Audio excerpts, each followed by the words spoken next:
जय हिंद दोस्तों, Sandeep tricky math special YouTube channel में आप सभी का स्वागत है। बिहार पुलिस मद निषेध 2023 जिसमें टोटल पोस्ट है 689, जिसका रिटन एग्ज़ाम 14 मई 2023 को होगा। तो महामैराथन क्लास नंबर 3 लेकर आए हैं। इसमें टोटल 200 MCQ देखने वाले हैं, जो कि चुनिंदा प्रश्न है। ऐसे प्रश्न आपके एग्ज़ाम में आने की संभावना बहुत ही अधिक रहने वाला है, तो इस वीडियो को अंत तक देखिएगा। तो वीडियो स्टार्ट करते हैं और चलते हैं हम प्रश्न की तरफ। पहला प्रश्न है आपके सामने कि बारदोली आंदोलन किसके नेतृत्व में हुआ था? सरदार पटेल के, महात्मा गांधी, रविन्द्रनाथ टैगोर और बाल गंगाधर तिलक। बताइए यहाँ पर एक नंबर प्रश्न का सही आंसर कौन सा है?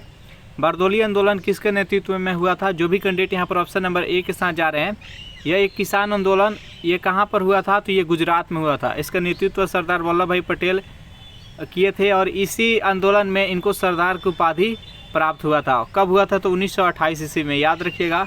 सेकेंड नंबर प्रश्न है आपके सामने, किस अनुच्छेद के तहत 14 वर्ष से कम उम्र के बच्चों के कारखानों में काम करने पर नहीं लगाया जा सकता है? यानी किसी भी कारखाने में अगर 14 वर्ष से कम आयु है तो उसको कारखाने में काम में नहीं लगाया जा सकता है। किस अनुच्छेद के तहत? अनुच्छेद 22, अनुच्छेद 24, अनुच्छेद 28, अनुच्छेद 32। बताइए यहाँ पर सेकेंड नंबर प्रश्न का सही आंसर कौन सा है? तो देखिए, मौलिक अधिकार टोटल 6 है। इसमें 14 से 18 है जो कि समता का अधिकार है, 18 से 22 है जो कि स्वतंत्रता का अधिकार है, और 23 और 24 है जो कि शोषण के विरुद्ध अधिकार है। तो यहाँ पर 22 नहीं होगा, 28 नहीं होगा, 32 नहीं होगा। यहाँ पर ये शोषण के विरुद्ध अधिकार के अंतर्गत आता है। तो अनुच्छेद 24 में कहा गया है कि 14 वर्ष से कम आयु के व्यक्ति किसी भी प्रकार के कारखाने में कार्य नहीं करेगा। चलिए नेक्स्ट क्वेश्चन देखते हैं। 3 नंबर प्रश्न है आपके सामने कि बादलों की दिशा तथा गति मापने वाला यंत्र क्या कहलाता है? पेरोमीटर, न्यूरोमीटर, सेक्टोमीटर और नेफोमीटर। बताइए यहाँ पर 3 नंबर प्रश्न का सही आंसर कौन सा है? बादलों की दिशा तथा गति मापने के लिए किस यंत्र का प्रयोग किया जाता है? तो इसमें नेफोमीटर का प्रयोग किया जाता है। जो भी कैंडिडेट ऑप्शन नंबर डी के साथ जा रहे हैं, बिल्कुल सही जवाब है। 4 नंबर प्रश्न है कि नाभिकीय विकिरण से शरीर का कौन सा अंग सबसे पहले प्रभावित होता है? त्वचा, फेफड़ा, अस्थि मज्जा और किडनी। बताइए यहाँ पर 4 नंबर प्रश्न का सही आंसर कौन सा है? नाभिकीय विकिरण से शरीर का कौन सा अंग सबसे अधिक प्रभावित होता है? तो इसका राइट आंसर है ऑप्शन नंबर सी, अस्थि मज्जा। 5 नंबर प्रश्न आपके सामने कि अर्धरात्रि के सूर्य की भूमि किसे कहा जाता है? जापान को, नॉर्वे को, इंग्लैंड और फ्रांस को। बताइए यहाँ पर 5 नंबर प्रश्न का सही आंसर कौन सा है? अर्धरात्रि के सूर्य की भूमि किसे कहा जाता है? तो नॉर्वे का कहा जाता है। यहाँ अर्धरात्रि में सूर्य दिखाई देता है, इसलिए इसका right answer option number B. सबसे पहले सूर्य का उदय कहाँ पर होता है? तो जापान में। सबसे लास्ट में कहाँ पर डूबता है? तो इंग्लैंड में। चलिए नेक्स्ट यहाँ पर 6 नंबर प्रश्न आपके सामने कि सेलुलर फोन सेवा की शुरुआत सर्वप्रथम किस देश में हुई? भारत में, चीन में, अमेरिका में और जापान में। बताइए यहाँ पर 6 नंबर प्रश्न का सही आंसर कौन सा है? तो जो भी कैंडिडेट यहाँ पर ऑप्शन नंबर बी का चुनाव कर रहे हैं, चीन, बिल्कुल सही जवाब है। नेक्स्ट यहाँ पर 7 नंबर प्रश्न है आपके सामने, प्रशांत पेटी किस रेखा के निकट स्थित है? भूमध्य रेखा के, मकर रेखा के, कर्क रेखा के और आर्कटिक रेखा के। बताइए यहाँ पर 7 नंबर प्रश्न का सही आंसर कौन सा है? प्रशांत पेटी किस रेखा के निकट स्थित है? जल्दी से बताइए यहाँ पर 7 नंबर प्रश्न का सही आंसर कौन सा है? तो जो भी कैंडिडेट यहाँ पर ऑप्शन नंबर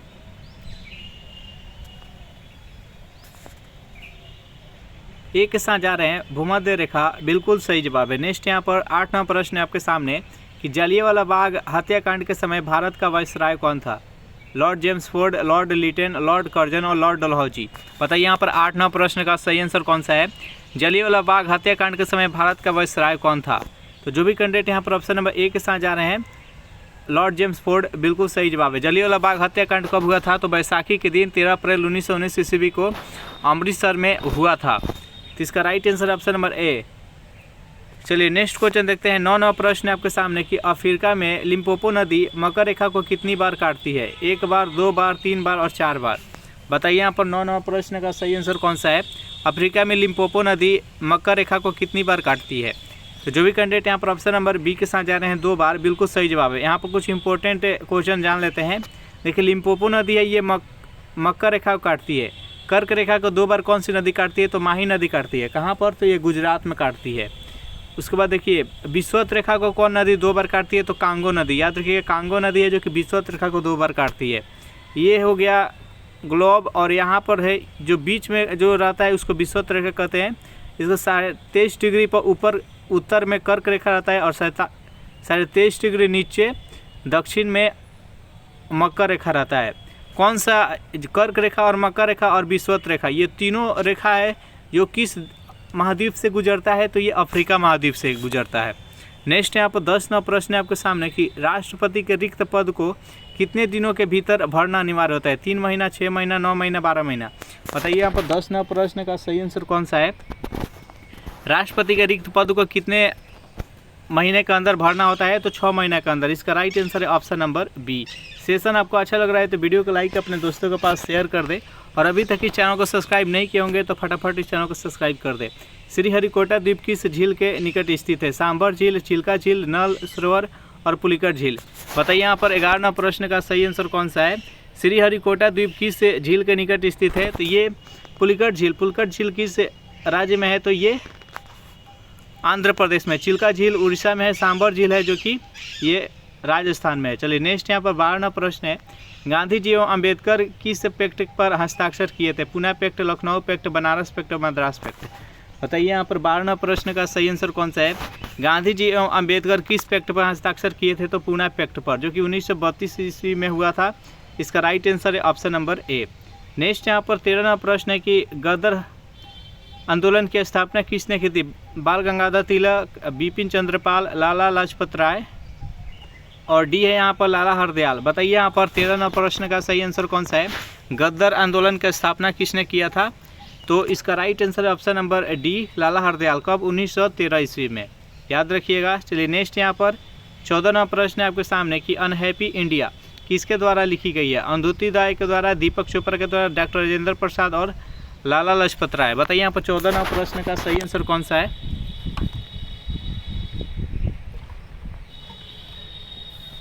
तो अनहैप्पी इंडिया किसके द्वारा लिखा गया है, तो ये लाला लाजपत राय के द्वारा लिखा गया है। इसका right answer option number D.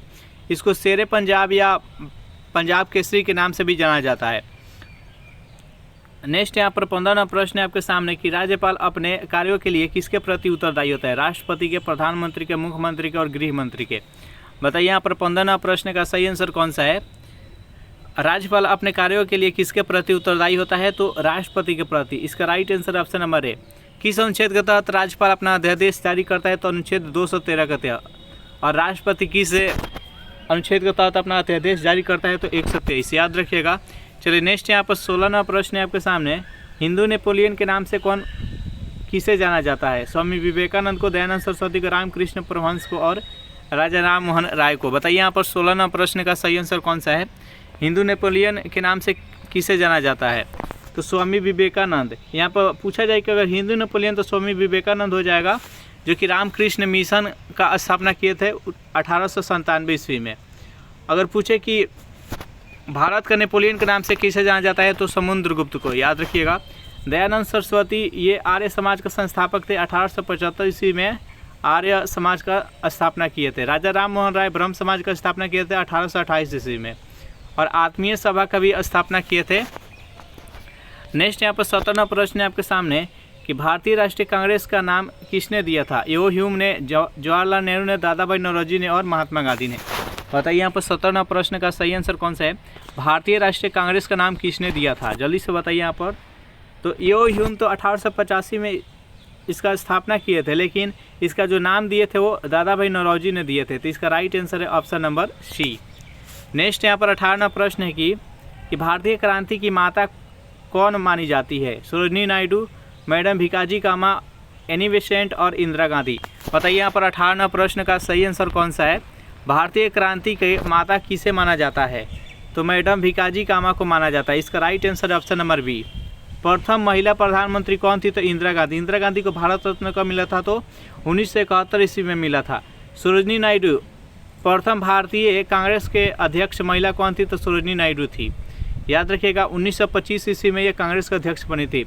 प्रथम महिला कांग्रेस अध्यक्ष कौन थी, तो एनी बेसेंट, याद रखिएगा। इससे महत्वपूर्ण प्रश्न है, बार बार पूछा जाता है एग्जाम में। 19वां प्रश्न है कि पुर्तगालियों ने गोवा को किस राज्य के शासक से जीता था, बीजापुर, गोलकुंडा, होयसल और अहमदनगर। बताइए यहाँ पर 19वां प्रश्न का सही आंसर कौन सा है। पुर्तगालियों ने गोवा को किस राज्य के शासक से जीता था, तो जो भी कैंडिडेट यहाँ पर ऑप्शन नंबर ए बता रहे हैं बीजापुर, बिल्कुल सही जवाब है। सेशन आपको कैसा लग रहा है जरूर कमेंट करके बताइएगा। 20वां प्रश्न है आपके सामने कि भारतीय राष्ट्रीय कांग्रेस के प्रथम यूरोपीय अध्यक्ष कौन थे। चारों ऑप्शन देख लीजिए और बताइए यहाँ पर कि 20वां प्रश्न का सही आंसर कौन सा है। तो भारतीय राष्ट्रीय कांग्रेस के प्रथम यूरोपीय अध्यक्ष कौन थे, तो जॉर्ज यूले थे। इसका right answer option number D. देखिए 1885 ईस्वी में कांग्रेस का स्थापना हुआ यो ह्यूम के द्वारा और प्रथम अध्यक्ष बने थे व्योमेश चंद्र बनर्जी बने थे। मद्रास से बॉम्बे अधिवेशन। उसके बाद 1886 में दादा भाई नौरोजी बने थे इसका अध्यक्ष। फिर 1887 में प्रथम मुस्लिम अध्यक्ष कौन बने थे, तो बदरुद्दीन तैयबजी बने थे। फिर 1887 ईस्वी में 85, 86, 87 और 88 में ये चौथे कांग्रेस के अध्यक्ष कौन बने थे, तो जॉर्ज यूरो, और ये प्रथम यूरोपीय थे। नेक्स्ट यहाँ पर 21वां प्रश्न है आपके सामने कि सूरत अधिवेशन का नेतृत्व किसने किया था। दादा भाई नौरोजी ने, जेपी कृपलानी ने, व्योमेश चंद्र बनर्जी ने, राज बिहारी बोस ने। बताइए यहाँ पर 21वां प्रश्न का सही आंसर कौन सा है। सूरत अधिवेशन का नेतृत्व किसने किया था, जल्दी से बताइए 21वां प्रश्न का सही आंसर कौन सा है। तो जो भी कैंडिडेट यहाँ पर ऑप्शन नंबर डी के साथ जा रहे हैं, राज बिहारी बोस। सूरत अधिवेशन कब हुआ था, तो 1907 ईस्वी में, और इसी अधिवेशन में कांग्रेस का विभाजन हुआ था। याद रखिएगा, दो भाग में बांटा गया था, गरम दल और नरम दल। और फिर 1916 ईस्वी में ये जुटा था, कांग्रेस नरम दल और गरम दल दोनों जुट गया था। उसमें अंबिका चरण मजूमदार थे कांग्रेस का अध्यक्ष। नेक्स्ट क्वेश्चन देखते हैं। 22वां प्रश्न है आपके सामने कि अकबर ने जजिया कर को कब समाप्त किया था। 1512 में, 1526, 1546, 1564। बताइए यहाँ पर 22वां प्रश्न का सही आंसर कौन सा है। अकबर ने जजिया कर को कब समाप्त किया था। तो जो भी कैंडिडेट यहाँ पर ऑप्शन नंबर डी के साथ जा रहे हैं, 1564 ईस्वी बिल्कुल सही जवाब है। नेक्स्ट यहाँ पर 23वां प्रश्न है कि भारत में पुर्तगाली बस्तियों का पहला गवर्नर कौन था। फ्रांसिस्को अल्मीडा, अल्बुकर्क, संत जेवियर और नोनिडी कुन्हा। बताइए यहाँ पर 23वां प्रश्न का सही आंसर कौन सा है। भारत में पुर्तगाली बस्तियों का पहला गवर्नर कौन था। तो जो भी कैंडिडेट यहाँ पर ऑप्शन नंबर ए का चुनाव कर रहे हैं, फ्रांसिस्को अल्मीडा, बिल्कुल सही जवाब है। नेक्स्ट यहाँ पर 24वां प्रश्न है कि रूस की क्रांति के समय रूस का जार कौन था। जार निकोलस प्रथम, जार निकोलस तृतीय, जार निकोलस द्वितीय और बिस्मार्क। बताइए यहाँ पर 24वां प्रश्न का सही आंसर कौन सा है। रूसी क्रांति के समय रूस का जार कौन था, जल्दी से बताइए इसका सही आंसर कौन सा है। तो जो भी कैंडिडेट यहाँ पर ऑप्शन नंबर सी के साथ जा रहे हैं, जार निकोलस द्वितीय, बिल्कुल सही जवाब है। नेक्स्ट यहाँ पर 25वां प्रश्न है कि लीग ऑफ नेशंस का वैधानिक रूप से जन्म कब हुआ था। 15 जनवरी 1922 में, 10 जनवरी 1920, 5 जनवरी 1921 और 20 जनवरी 1921। बताइए यहाँ पर 91 है, सॉरी। बताइए यहाँ पर 25वां प्रश्न का सही आंसर कौन सा है। लीग ऑफ नेशंस वैधानिक रूप से इसका जन्म कब हुआ था। तो इसका जन्म हुआ था 10 जनवरी 1920 ईस्वी में। इसके संस्थापक कौन थे, तो वुडरो विल्सन। याद रखिएगा। नेक्स्ट यहाँ पर 26वां प्रश्न है कि श्वेत कोयला किसे कहा जाता है। ऑप्शन नंबर ए है यूरेनियम, बी है सिल्वर, सी है सोडियम और डी है नमक। बताइए यहाँ पर 26वां प्रश्न का सही आंसर कौन सा है। श्वेत कोयला किसे कहा जाता है, तो यूरेनियम को श्वेत कोयला कहा जाता है। तो इसका right answer option number A. Next यहाँ पर 27वां प्रश्न है कि भारतीय सर्वेक्षण विभाग कहाँ पर स्थित है। लखनऊ में, इलाहाबाद में, देहरादून में और हरिद्वार में। बताइए यहाँ पर 27वां प्रश्न का सही आंसर कौन सा है। भारतीय सर्वेक्षण विभाग कहाँ पर स्थित है। तो जो भी कैंडिडेट यहाँ पर ऑप्शन नंबर सी का चुनाव कर रहे हैं, देहरादून, बिल्कुल सही जवाब है। नेक्स्ट यहाँ पर 28वां प्रश्न है कि पृथ्वी दिवस कब मनाया जाता है। 12 मई को, 20 अगस्त को, 10 जून को और 22 अप्रैल को। बताइए यहाँ पर 28वां प्रश्न का सही आंसर कौन सा है। पृथ्वी दिवस कब मनाया जाता है। तो पृथ्वी दिवस 22 अप्रैल को मनाया जाता है। जो भी कैंडिडेट यहाँ पर ऑप्शन नंबर डी के साथ जा रहे हैं, बिल्कुल सही जवाब है। 29वां प्रश्न है कि सोडियम को किस में रखा जाता है। पानी में, फिटकिरी में, मिट्टी के तेल में और नाइट्रोजन के घोल में। बताइए यहाँ पर 29वां प्रश्न का सही आंसर कौन सा है। सोडियम को किस में रखा जाता है। तो सोडियम ये बहुत ही अभिक्रियाशील होता है। जैसे ही ऑक्सीजन के संपर्क में आता है ये जलना प्रारंभ कर जाता है। और एक बात और बता दें कि जो केरोसिन तेल होता है उसमें ऑक्सीजन नहीं पाया जाता है, इसलिए सोडियम को मिट्टी तेल में रखा जाता है, केरोसिन में। इसका राइट आंसर है ऑप्शन नंबर सी। 30 नंबर यहाँ पर प्रश्न है हाइड्रोजन का आइसोटोप। आइसोटोप का मतलब होता है समस्थानिक, क्या है। तो देखिए हाइड्रोजन के 3 समस्थानिक है, याद रखिएगा। H1, उसके बाद H2, सॉरी यहाँ पर H1 और H2 यहाँ उसके बाद H1 या यहाँ पर 3। नीचे वालों को परमाणु संख्या बोलते हैं, ऊपर वालों को परमाणु द्रव्यमान बोलते हैं। समस्थानिक किसे कहते हैं? वैसे जिसका परमाणु संख्या समान होता है, परमाणु द्रव्यमान भिन्न भिन्न होता है, उसको समस्थानिक बोलते हैं। समभारिक जिसका परमाणु संख्या अलग अलग होता है लेकिन परमाणु द्रव्यमान सबका एक होता है, उसको समभारिक बोलते हैं। तो याद रखिएगा, हाइड्रोजन का 3 समस्थानिक होता है, प्रोटियम, ड्यूट्रियम और ट्राइटियम। तो यहाँ पर जो ऑप्शन दिया गया है, यहाँ पर ड्यूट्रियम भी है और ट्राइटियम है, दोनों ही आइसोटोप है हाइड्रोजन का, और एक प्रोटियम होता है। इसमें से कोई एक नहीं रहना चाहिए। तो अगर ट्राइटियम नहीं रहेगा तो ड्यूट्रियम में आंसर हो जाएगा, ड्यूट्रियम नहीं रहेगा तो ट्राइटियम हो जाएगा। तो इस पर याद रखिएगा। बस आपको याद रखना है कि हाइड्रोजन का कौन कौन सा आइसोटोप होता है। एक प्रोटियम होता है, ड्यूट्रियम होता है, ट्राइटियम होता है। चलिए नेक्स्ट यहाँ पर 31वां प्रश्न आपके सामने कि किस धातु का संचारण नहीं होता है? हीरा का, सोना का, चांदी का और तांबा का। बताइए यहाँ पर 31वां प्रश्न का सही आंसर कौन सा है? किस धातु का संचारण नहीं होता है? तो देखिए, जो सोना होता है ये धातु है और ये मुक्त अवस्था में पाए जाने वाला धातु है, ये किसी से भी अभिक्रिया नहीं करता है, इसलिए इसका संचारण नहीं होता है। तो इसका राइट आंसर है ऑप्शन नंबर बी। नेक्स्ट यहाँ पर 32वां प्रश्न आपके सामने है कि अमीबा कितना कोशिकीय जीव है? एक कोशिकीय है, द्विकोशिकीय है, बहुकोशिकीय और इनमें से कोई नहीं। बताइए यहाँ पर 32वां प्रश्न का सही आंसर कौन सा है? तो अमीबा एक कोशिकीय जीव है और इसमें एक फुटपाथ होता है, उसकी माध्यम से ये भोजन की प्राप्ति करता है। नेक्स्ट यहाँ पर 33वां प्रश्न आपके सामने कि नर मनुष्य में कौन सी लिंगी गुणसूत्र होता है? XX, YY, XY, इनमें से कोई नहीं। बताइए यहाँ पर 33वां प्रश्न का सही आंसर कौन सा है? तो देखिए, मनुष्य के अंदर 23 जोड़ा गुणसूत्र होता है। अगर संख्या में बात करें तो 46 होता है। पुरुषों का बात करें तो उसमें XY होता है और महिलाओं में XX होता है। जब महिला X देती है और पुरुष यहाँ पर X देता है तो लड़की का जन्म होता है। महिला हमेशा X देती है, महिला अगर X देती है, पुरुष Y देता है तो यहाँ पर जेंट्स का जन्म होता है, यानी लड़का का जन्म होता है। याद रखिएगा। तो 33वां प्रश्न का सही आंसर हो जाएगा। यहाँ पर नर मनुष्य से पूछा है तो XY हो जाएगा, महिला पूछा तो XX हो जाता। 34वां प्रश्न का अफीम में कौन सा तत्व पाया जाता है? थीन, निकोटीन, कुनैन और दर्फीन। बताइए यहाँ पर 34वां प्रश्न का सही आंसर कौन सा है? देखिए, जो अफीम होता है ये मादक पदार्थ है और अफीम में मॉर्फिन तत्व पाया जाता है, जो कि ऑप्शन में नहीं दिया गया है। मॉर्फिन इसका आंसर होगा। अफीम में कौन सा तत्व पाया जाता है? मॉर्फिन। थीन किस में पाया जाता है? चाय में थीन पाया जाता है। निकोटीन है जो कि तंबाकू में पाया जाता है। कुनैन जो कि सिनकोना के छाल से प्राप्त किया जाता है, कुनैन। और एक होता है कैफीन। कैफीन किसमें होता है? तो कॉफ़ी में कैफीन होता है। याद रखिएगा ये सब। 35वां प्रश्न है आपके सामने, उत्तरी अमेरिका के मूल निवासी कौन होता है? इन्यूट, रेड इंडियन, एस्किमो और उपयुक्त सभी। बताइए यहाँ पर 35वां प्रश्न का सही आंसर कौन सा है? उत्तरी अमेरिका के मूल निवासी कौन होता है? तो जो भी कैंडिडेट यहाँ पर ऑप्शन डी के साथ जा रहे हैं, यानी रेड इंडियन भी होता है, एस्किमो भी होता है, इन्यूट भी होता है। तो इसका right answer option number D, Eskimo. एस्किमी एक जनजाति होता है और ये कहाँ पर निवास करते हैं? तो ये इग्लू जैसे घर बनाकर उसमें निवास करते हैं, एस्किमो। नेक्स्ट यहाँ पर 36वां प्रश्न है आपके सामने कि समान लवणता को मिलाने वाली रेखा को क्या कहते हैं? चारों ऑप्शन देख लीजिए और बताइए यहाँ पर 36वां प्रश्न का सही आंसर कौन सा है? तो समान लवणता को मिलाने वाली रेखा को आइसोहेलाइन कहा जाता है। तो इसका राइट आंसर है ऑप्शन नंबर ए। 37वां प्रश्न है आपके सामने कि भारत के बीचों बीच कौन सी रेखा गुजरती है? विषुवत रेखा, मकर रेखा, कर्क रेखा और अक्षांश रेखा। बताइए यहाँ पर 37वां प्रश्न का सही आंसर कौन सा है? भारत के बीचों बीच कौन सी रेखा गुजरती है? तो भारत के बीचों बीच कौन सी रेखा गुजरती है? तो कर्क रेखा। कर्क रेखा है जो कि भारत के 8 राज्यों से होकर गुजरती है।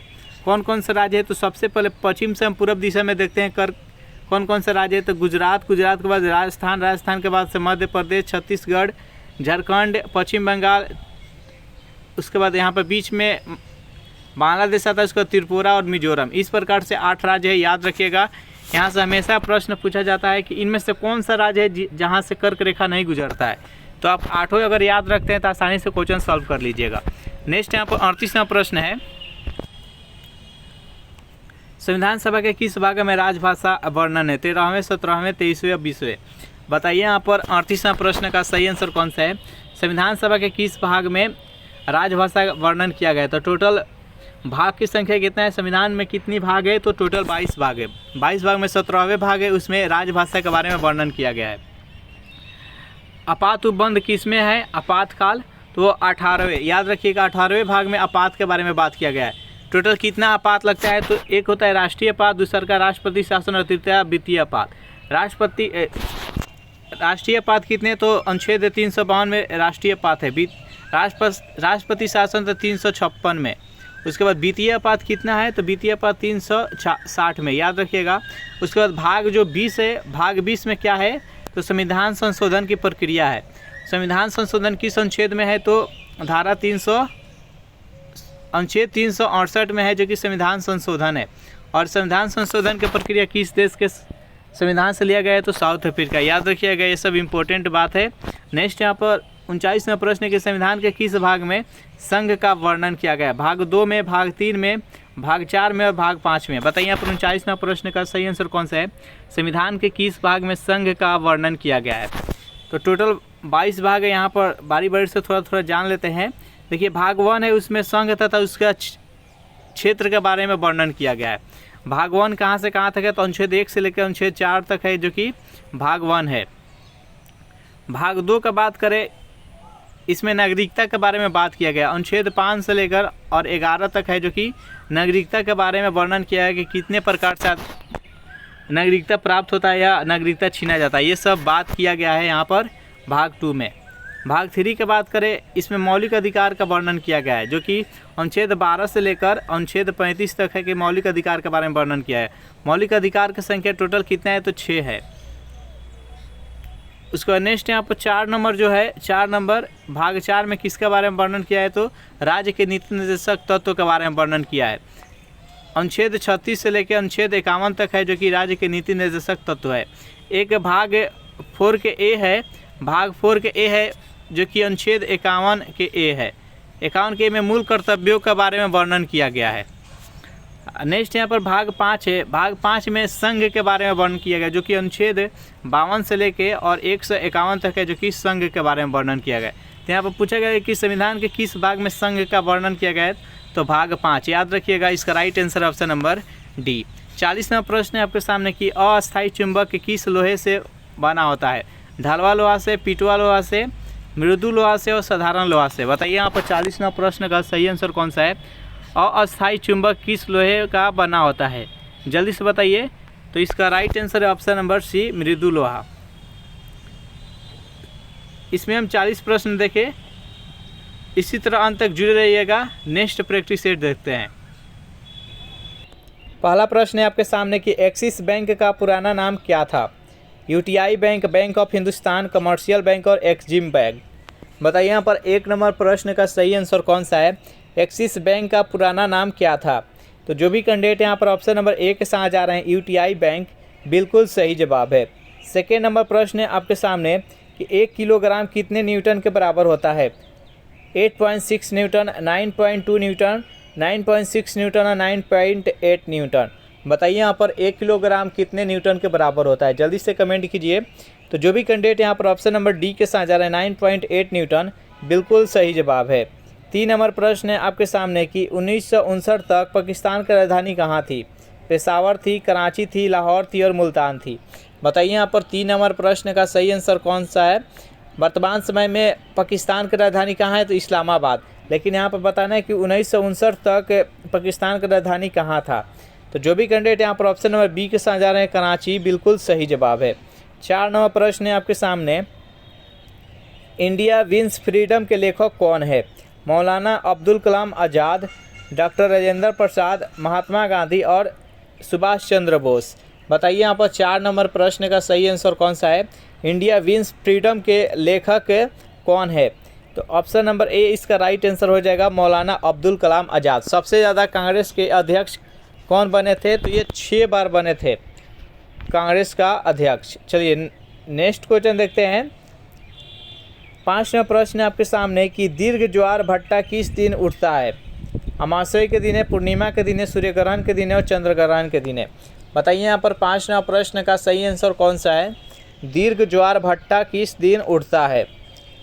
तो देखिए दीर्घ ज्वार भट्टा उठने का मुख्य कारण क्या होता है, तो पृथ्वी, सूर्य और चंद्रमा तीनों जब एक सीध में आ जाता है तो दीर्घ ज्वार भट्टा उठता है। जैसे यहाँ पर अगर सूर्य हो गया, यह चंद्रमा हो गया और ये पृथ्वी हो गया, यह तीनों एक सीध में है तो यहाँ पर दीर्घ ज्वार भट्टा उठेगा। यहाँ पर तो सूर्य यहाँ पर चंद्रमा और पृथ्वी, और यहाँ पर चंद्रमा आ जाए और यहाँ से चंद्रमा हट के यहाँ पर आ जाए फिर भी ये तीनों एक सीध में है तो यहाँ पर दीर्घ ज्वार भट्टा उठेगा। पृथ्वी पर का जो समुद्र वाला पानी है वो अधिक उछाल लहर उसका मारेगा। एक होता है लघु ज्वार भट्टा। लघु ज्वार भट्टा क्यों उठता है? तो जब पृथ्वी, सूर्य और चंद्रमा तीनों एक समकोण बनाता है, जैसे कि यहाँ पर सूर्य हो गया, यहाँ पर पृथ्वी हो गया और यहाँ पर चंद्रमा हो गया, तीनों यहाँ पर एक समकोण बनाता है।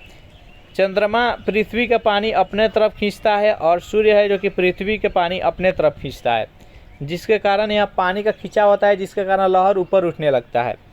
तो इसे लघु ज्वार भट्टा कहते हैं। ऊपर उठता है उसको ज्वार कहते हैं, जब नीचे आता है उसको भट्टा कहते हैं। तो यह पूर्णिमा के दिन होता है। इसका राइट आंसर है ऑप्शन नंबर बी। 6 नंबर क्वेश्चन है आपके सामने। सूचना का अधिकार अधिनियम किस वर्ष पारित किया गया था? 2000 ईस्वी में, 2003 में, 2005 में और 2008 में। बताइए यहाँ पर 6 नंबर प्रश्न का सही आंसर कौन सा है? सूचना का अधिकार अधिनियम किस वर्ष पारित किया गया था? तो जो भी कैंडिडेट यहाँ पर ऑप्शन नंबर सी के साथ जा रहे हैं, बिल्कुल सही जवाब है 2005।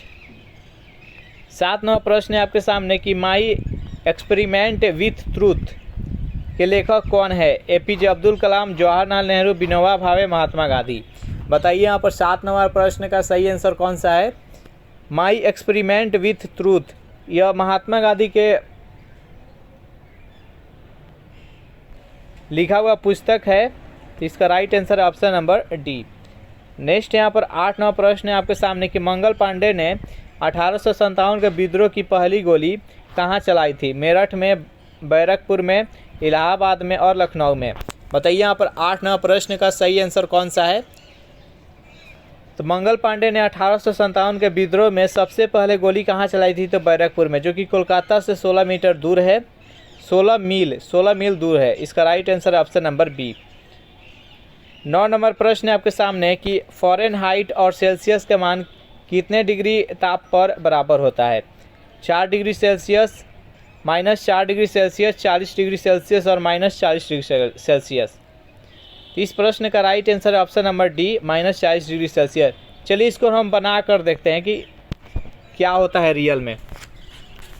तो देखिए, फ़ारेनहाइट का मान और सेल्सियस का मान किस तापमान पर, मान लेते हैं कि सेल्सियस और फ़ारेनहाइट का मान, दोनों का मान 1 है, जिस पर वो दोनों समान होता है। यहाँ पर 100 हो गया, 100 बट्टा यहाँ पर 100 हो गया।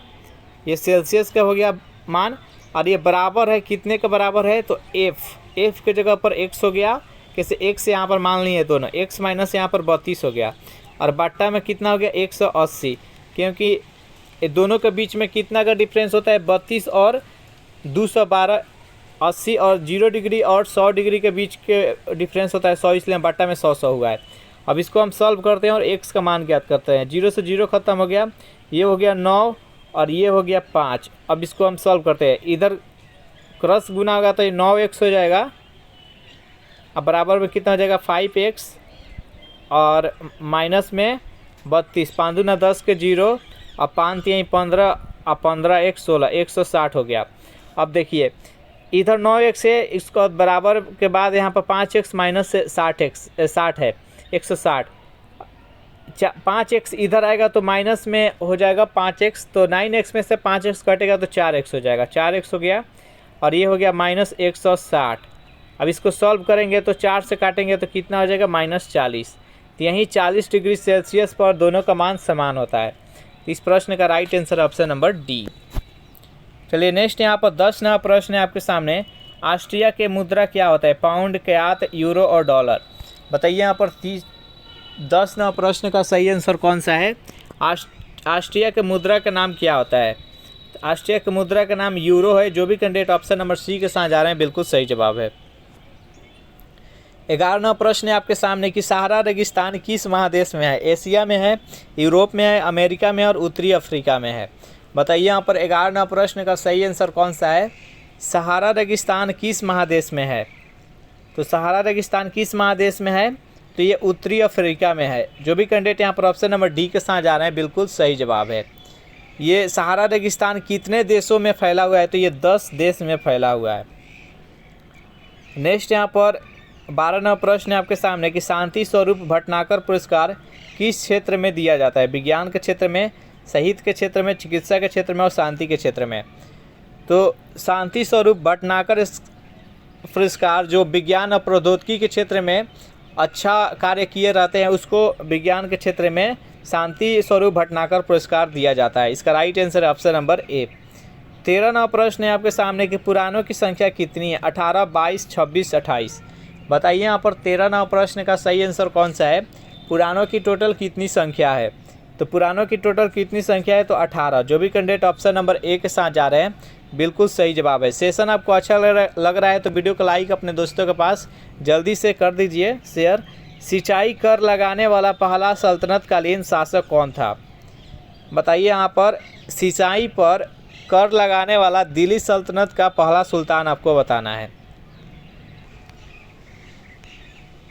4 ऑप्शन है आपके सामने। अलाउद्दीन खिलजी, फिरोज शाह तुगलक और बलवान मोहम्मद बिन तुगलक। बताइए यहाँ पर 14वां प्रश्न का सही आंसर कौन सा है? तो जो भी कैंडिडेट यहाँ पर ऑप्शन नंबर बी के साथ जा रहे हैं फिरोज तुगलक, बिल्कुल सही जवाब है। फिरोज तुगलक ब्राह्मणों पर भी जजिया लगाया था, याद रखिएगा। 15वां प्रश्न है आपके सामने कि अकबर द्वारा जजिया कर को कब समाप्त कर दिया गया? 1556 ईस्वी में, 1560 में, 1564 में, 1566 में। बताइए यहाँ पर 15वां प्रश्न का सही आंसर कौन सा है? तो अकबर द्वारा जजिया कर को कब समाप्त कर दिया गया? तो 1564 ईस्वी में। अकबर द्वारा 1564 ईस्वी में इसको समाप्त कर दिया गया था, लेकिन फिर औरंगजेब द्वारा इसे पुनः स्टार्ट कर दिया गया जजिया कर को। नेक्स्ट यहाँ पर 16वां प्रश्न है आपके सामने कि भगवत गीता को अपनी माता कहने वाले महापुरुष कौन थे? महात्मा गांधी, पंडित जवाहरलाल नेहरू, सुभाष चंद्र बोस और डॉक्टर राजेंद्र प्रसाद। बताइए यहाँ पर 16वां प्रश्न का सही आंसर कौन सा है? भगवत गीता को अपनी माता कहने वाला पहला महापुरुष कौन थे? तो महात्मा गांधी थे। जो भी कैंडिडेट यहाँ पर ऑप्शन नंबर ए के साथ जा रहे हैं बिल्कुल सही जवाब है। 17वां प्रश्न है आपके सामने कि भारत में कलेक्टर पद का, जिसे सिविल सेवा बोलते हैं, कलेक्टर पद का सृजन किस वर्ष हुआ था? 1713 में, 1734 में, 1770 में, 1772 में। बताइए यहाँ पर 17वां प्रश्न का सही आंसर कौन सा है? तो 1772 ईस्वी में कलेक्टर पद का सृजन किया गया। उस टाइम कौन था? तो वारेन हेस्टिंग्स था, गवर्नर जनरल। नेक्स्ट यहाँ पर 18वां प्रश्न है आपके सामने कि भारतीय मौसम विज्ञान विभाग की स्थापना कब हुई? 1857 में, 1875 में, 1889 में और 1898 में। बताइए यहाँ पर 18वां प्रश्न का सही आंसर कौन सा है? भारतीय मौसम विज्ञान विभाग की स्थापना किस वर्ष हुई? भारतीय मौसम विज्ञान विभाग का मुख्यालय कहाँ है? नई दिल्ली। और किस वर्ष किया गया इसका स्थापना? 1875 ईस्वी में। जो भी कैंडिडेट ऑप्शन और बी के साथ जा रहे हैं बिल्कुल सही जवाब है। 19वां प्रश्न है आपके सामने कि राष्ट्रीय पक्षी दिवस किस तिथि को मनाया जाता है? 10 जून को, 17 जुलाई को, 19 अक्टूबर को और 12 नवंबर को। बताइए यहाँ पर 19 नंबर प्रश्न का सही आंसर कौन सा है? तो राष्ट्रीय पक्षी दिवस किस तिथि को मनाया जाता है? तो 12 नवंबर को।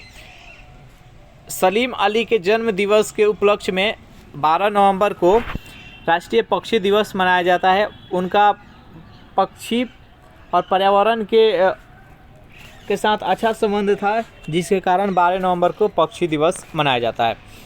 नेक्स्ट यहाँ पर 20वां प्रश्न है कि 3 वाघा कॉरिडोर किस 2 देशों के बीच जोड़ता है? भारत और चीन को, भारत पाकिस्तान को, भारत श्रीलंका को, भारत बांग्लादेश को। बताइए यहाँ पर 3 वाघा कॉरिडोर किन 2 देशों को जोड़ता है? तो भारत और बांग्लादेश को जोड़ता है। जो भी कैंडिडेट ऑप्शन नंबर डी के साथ जा रहे हैं बिल्कुल सही जवाब है। दाब बढ़ने से बर्फ़ के गलनांक पर क्या प्रभाव पड़ता है? बढ़ता है, घटता है, स्थिर रहता है, इनमें से कोई नहीं। बताइए यहाँ पर 21वां प्रश्न का सही आंसर कौन सा है? जब हम बर्फ़ पर दाब बढ़ाते हैं तो उसके गलनांक में क्या परिवर्तन होगा? तो उसका गलनांक घट जाता है। तो इसका राइट आंसर है ऑप्शन नंबर बी। नेक्स्ट यहाँ पर 22वां प्रश्न है आपके सामने कि पृथ्वी की संरचना में सबसे अधिक प्रतिशत वाला तत्व क्या होता है? नाइट्रोजन, ऑक्सीजन, कार्बन डाइऑक्साइड और जल। बताइए यहाँ पर 22वां प्रश्न का सही आंसर कौन सा है? पृथ्वी के संरचना में सबसे अधिक प्रतिशत वाला तत्व कौन सा होता है? तो देखिए सबसे अधिक जो परसेंटेज होता है वो आयरन का 32%। सेकेंड नंबर पर ऑक्सीजन होता है कितना 30%। यहाँ पर ऑप्शन में आयरन नहीं है, इसलिए इसका राइट आंसर है ऑप्शन नंबर बी ऑक्सीजन। 23 नंबर प्रश्न है आपके सामने कि जैनियों के पहले तीर्थकर कौन थे। बताइए यहाँ पर जैन के यहाँ पर प्रथम तीर्थकर कौन थे, आपको बताना है। ऋषभदेव, महावीर जैन, पार्श्वनाथ और नेमिनाथ। बताइए यहाँ पर 23 नंबर प्रश्न का सही आंसर कौन सा है। तो जैन का प्रथम तीर्थकर थे वो ऋषभदेव थे। जो भी कैंडिडेट यहाँ पर ऑप्शन नंबर ए के साथ जा रहे हैं बिल्कुल सही जवाब है। महावीर कितने नंबर थे, तो ये 24वें नंबर थे तीर्थकर। पार्श्वनाथ 23वें नंबर थे। नेमिनाथ 21वें नंबर थे। तो इस प्रकार से याद रखिएगा। सेकेंड नंबर कौन था, तो अजीत। 3 नंबर पर संभवनाथ, 4 नंबर पर अभिनंदन, 5 नंबर पर सुमित, 6 नंबर पर पदनाथ। इस प्रकार से नाम है, याद रखिएगा सभी 6 तक याद कर लीजिएगा। और उधर का 2-3 मतलब 23, 24 और 22 ये सब याद कर लीजिएगा, यहीं से प्रश्न पूछता है। 24 नंबर प्रश्न है आपके सामने कि रेडियो सक्रियता की इकाई क्या होता है। न्यूटन प्रति सेकेंड, न्यूटन प्रति सेकेंड स्क्वायर, न्यूटन जूल प्रति सेकेंड और क्यूरी। बताइए यहाँ पर 24 नंबर प्रश्न का सही आंसर कौन सा है। तो रेडियो सक्रियता का इकाई होता है क्यूरी। तो इसका राइट आंसर है ऑप्शन नंबर डी। रेडियम का खोज किसने किया था, तो मैडम क्यूरी। उनको रसायन और फिजिक्स दोनों क्षेत्र में नोबेल पुरस्कार मिला हुआ है। नेक्स्ट यहाँ पर 25 नंबर प्रश्न है आपके सामने कि राष्ट्रपति भवन किस पहाड़ी पर स्थित है। रायसीना की पहाड़ी पर, अरावली की पहाड़ी पर, अजंता की पहाड़ी पर, इनमें से कोई नहीं। बताइए यहाँ पर 25 नंबर प्रश्न का सही आंसर कौन सा है। तो राष्ट्रपति जो भवन है वो रायसीना की पहाड़ी पर नई दिल्ली में स्थित है। तो इसका right answer option number A. 26 number प्रश्न है आपके सामने कि केंद्रीय राष्ट्रीय पादप संग्रहालय कहाँ पर स्थित है। हरिद्वार में, लखनऊ में, इलाहाबाद में और कोलकाता में। बताइए यहाँ पर 26 नंबर प्रश्न का सही आंसर कौन सा है। केंद्रीय राष्ट्रीय पादप संग्रहालय कहाँ पर स्थित है। जो भी कैंडिडेट यहाँ पर ऑप्शन नंबर डी बता रहे हैं कोलकाता, बिल्कुल सही जवाब है। 27 नंबर प्रश्न है आपके सामने कि इकोसिस्टम शब्द का प्रयोग सर्वप्रथम किसने किया था। डार्विन ने, टेंसले ने, लेमार्क ने, देवकी नंदक बहुगुणा ने। बताइए यहाँ पर 27 नंबर प्रश्न का सही आंसर कौन सा है। इकोसिस्टम शब्द का प्रयोग सर्वप्रथम किसने किया था। तो टेंसले के द्वारा किया गया था। तो इसका राइट आंसर है ऑप्शन नंबर बी। नेक्स्ट यहाँ पर 28 नंबर प्रश्न है आपके सामने। भारत का सबसे बड़ा ज्वार नदमुख किस नदी के मुहाने पर स्थित है। कावेरी नदी, कृष्णा नदी, हुगली नदी और गोदावरी नदी। बताइए यहाँ पर 28 नंबर प्रश्न का सही आंसर कौन सा है। तो भारत का सबसे बड़ा ज्वार नदमुख किस नदी के मुहाने पर स्थित है। तो हुगली नदी, जो कि पश्चिम बंगाल में बहती है। तो इसका राइट आंसर है ऑप्शन नंबर सी। 29 नंबर प्रश्न है आपके सामने कि गारो और खासी और गारो जनजाति किस राज्य में मुख्य रूप से निवास करते हैं। असम में, मेघालय में, मणिपुर में और सिक्किम में। बताइए यहाँ पर 29 नंबर प्रश्न का सही आंसर कौन सा है। तो देखिए गारो, खासी और जयंतिया 3 जनजाति है, जो कि गारो, खासी, जयंतिया मेघालय में एक पहाड़ी है, उसी पर ये निवास करते हैं। तो इस प्रश्न का राइट आंसर है ऑप्शन नंबर बी। नेक्स्ट यहाँ पर 30 नंबर प्रश्न है आपके सामने कि दक्षिण एशिया का सबसे बड़ा मरुस्थल कौन सा है। थार, गोभी, अटाकामा और सहारा। बताइए यहाँ पर 30 नंबर प्रश्न का सही आंसर कौन सा है। दक्षिण एशिया का सबसे बड़ा मरुस्थल कौन सा है, जल्दी से कमेंट कीजिए। तो दक्षिण एशिया का सबसे बड़ा मरुस्थल है वो थार, जो कि भारत और पाकिस्तान में स्थित है। इसका राइट आंसर है ऑप्शन नंबर ए। गोभी मरुस्थल कहाँ है।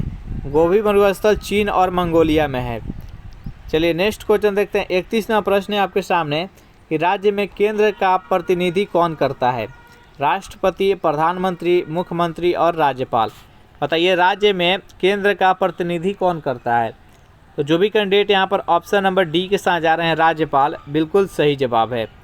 32 नंबर प्रश्न है आपके सामने कि स्वतंत्र भारत में प्रथम शिक्षा आयोग कौन था।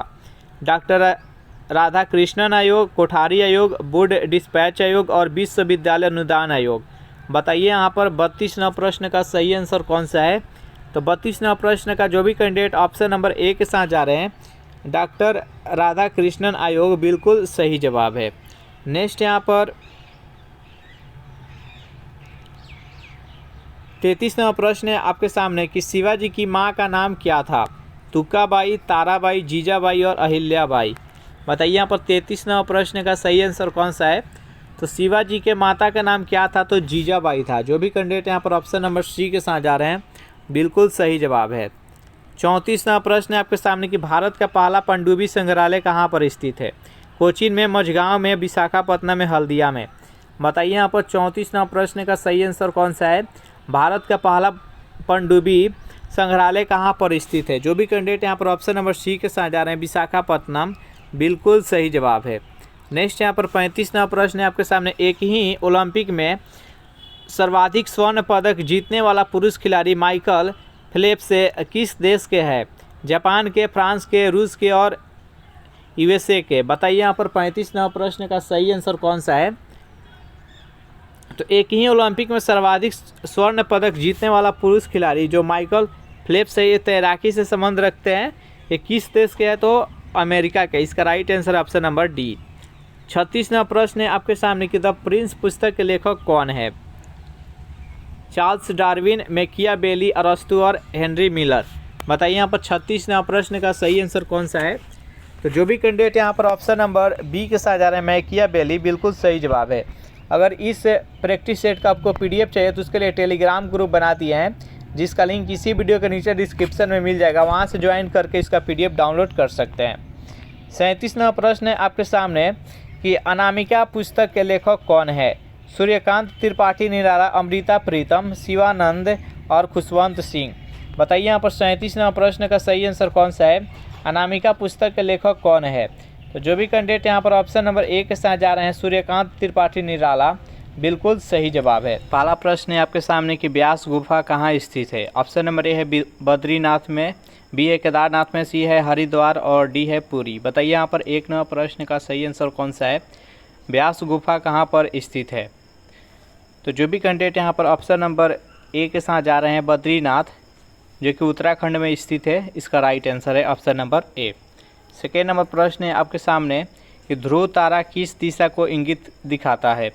उत्तर, दक्षिण, पूर्व और पश्चिम। बताइए यहाँ पर सेकेंड नंबर प्रश्न का सही आंसर कौन सा है? ध्रुव तारा किस दिशा को इंगित करता है? जल्दी से बताइए। तो जो ध्रुव तारा है वो हमेशा उत्तर दिशा में उगता है, तो इसका राइट आंसर है ऑप्शन नंबर ए। चलिए नेक्स्ट यहाँ पर प्रश्न है 3 नंबर कि मालदीव की आधिकारिक भाषा क्या है? अंग्रेजी, हिंदी, दिवेही और संस्कृत। बताइए यहाँ पर 3 नंबर प्रश्न का सही आंसर कौन सा है? मालदीव की आधिकारिक भाषा आपको बताना है। तो जो भी कैंडिडेट यहाँ पर ऑप्शन नंबर ए चुन रहे हैं अंग्रेजी, बिल्कुल सही जवाब है। मालदीव की राजधानी कहाँ है? तो माल है। चलिए नेक्स्ट यहाँ पर 4 नंबर प्रश्न है आपके सामने कि विवेकानंद रॉक किस राज्य में स्थित है? आंध्र प्रदेश में, तमिलनाडु में, केरल में और कर्नाटक में। बताइए यहाँ पर 4 नंबर प्रश्न का सही आंसर कौन सा है? विवेकानंद रॉक किस राज्य में स्थित है? तो जो भी कैंडिडेट यहाँ पर ऑप्शन नंबर बी के साथ जा रहे हैं तमिलनाडु, बिल्कुल सही जवाब है। 1892 ईस्वी में स्वामी विवेकानंद कन्याकुमारी पहुँचे थे और वहीं पर उसका नाम पड़ा था विवेकानंद रॉक। चलिए नेक्स्ट क्वेश्चन देखते हैं। 5 नंबर प्रश्न है आपके सामने कि सबसे बड़ा महाकाव्य कौन सा है?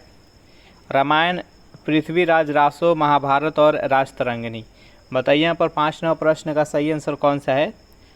सबसे बड़ा महाकाव्य कौन सा है? तो जो भी कैंडिडेट यहाँ पर ऑप्शन नंबर सी के साथ जा रहे हैं महाभारत, बिल्कुल सही जवाब है।